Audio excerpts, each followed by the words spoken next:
When doctors graduate from medical school, they swear the Hippocratic Oath and promise to treat ill people to the best of their abilities. Almost everyone would trust a doctor without a second thought, but can all doctors truly be trusted? What if a doctor who has sworn to save his or her patients' lives starts doing the opposite? You may ask yourself, why would a doctor even do that? But the mind of a serial killer does not discriminate among professions. Anyone can turn out to be a serial killer, even a respected physician. Harold Frederick Shipman was born in the 40s in Nottingham, England, to a working-class family. He grew up as a bright and happy child who excelled in sports. He loved his mother deeply, whom he lost to lung cancer when he was only 17. He willingly oversaw her care and was fascinated to see the tremendous effect morphine had on easing her pain. After her death, Shipman decided to attend medical school. He graduated from medical school in 1970 and began working as a general practitioner in Todmorden, Yorkshire. There,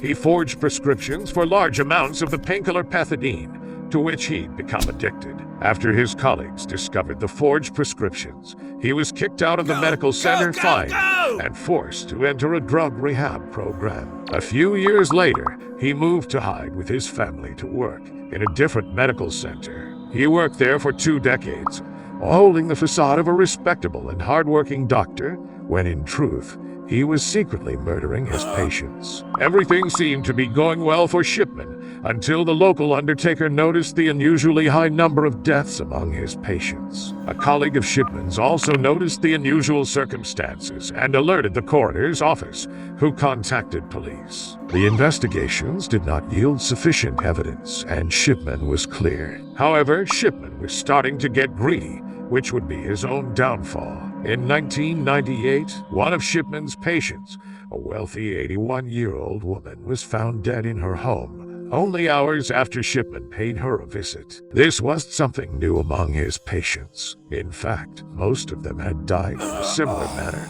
and Shipman's explanation for all their deaths was natural causes. He told Angela Woodruff, the patient's daughter, that her death wasn't unusual and no autopsies were required. Much to Woodruff's surprise, all was found in her mother's home, which indicated that the bulk of her estate would be left to Shipman. Woodruff was a lawyer and handled all of her mother's legal affairs by herself, yet she had no idea such a will even existed. She was immediately convinced that this will was a forgery, and Shipman was the main suspect. She quickly alerted the local police, and investigations began. An autopsy showed that the patient had died of morphine overdose, which was administered 3 hours before her death. This clue was enough for the police to raid Shipman's house. They found irrefutable evidence of Shipman's crime, including an odd collection of jewelry and an old typewriter used to forge the will. The police started to suspect if Woodruff's mother was Shipman's only victim, so they investigated medical records signed by Shipman. They realized that in most cases,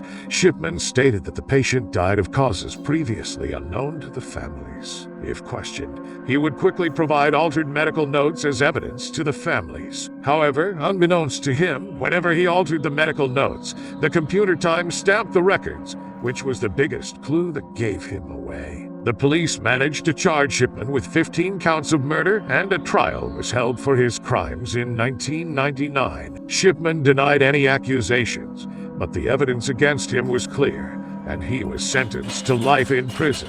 Further investigations indicated that Shipman had murdered at least 215 people during his career as a physician. In most cases, he killed his patients, who were mostly women aged between 47 and 93, with a lethal dose of painkiller, and signed a death certificate attributing their deaths to natural causes. Finally, in 2004, Shipman committed suicide and put an end to his life. To this day, his motive for these murders is unknown. Despite the evidence, financial gain does not seem to be his main motive. Some believe that he derived pleasure from toying with his patients' lives, knowing that he had the power of life or death over them. Or perhaps he was trying to avenge his mother's death in his own twisted manner. We will never know. Regardless of his motive, Harold Shipman is believed to be the most prolific serial killer in modern history, and his crimes led to changes in standard medical procedures in Britain,